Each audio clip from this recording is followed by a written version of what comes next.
अभियोग माने आमर जो उपखंड स्तरीय कंपटीशन छौ प्रति माने हेतिला तो सेठी जो चयन है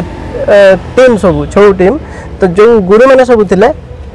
आमे भाबुछु जे से सब अनियमितता सहित से गुरु करिसंती सिलेक्शन सब जजमेंट हेजी आ आमे आज हेलानी आज 8 तारिख हला आसी 29 तारिख दिन प्रोग्राम सरिछि एबे सुधा डिक्लेरेशन हेनी रिजल्ट आमर अभियोग जे से रिजल्ट सब डिक्लेरेशन हेनी कोन पई नोटिस बोर्ड रे पड़े कहा को भेटी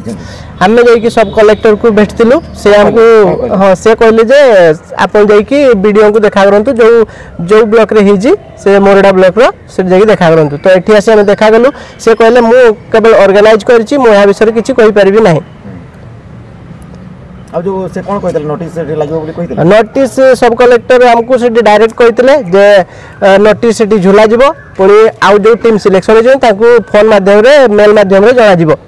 नोटिस लागितला नोटिस ना सर हम देखि जो नोटिस लागी ना फोटो मध्ये रखि जो अभियोग अछि मोर आमे जो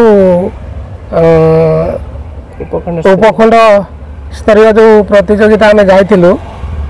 सेथिरे बहुत घोटाला करिसंती आमे चाहूँ यार न्याय विचार करा जाऊ एवं आमे जो प्रतियोगिता जाऊ से प्रत्येक ब्लॉक रु आमको से डीएटीए बाबद को भी किसी पैसा मिलू ना मोर अभियोग सेटा भी जदि करते सेटा भी भल होता ए जो चयन है चयन आप माने संतुष्ट ना ना एथिरे आमे संतुष्ट नाही एथि पई हमर अभियोग कोन चाहू छथि आपण माने न्याय विचार आमे न्याय विचार चाहूँ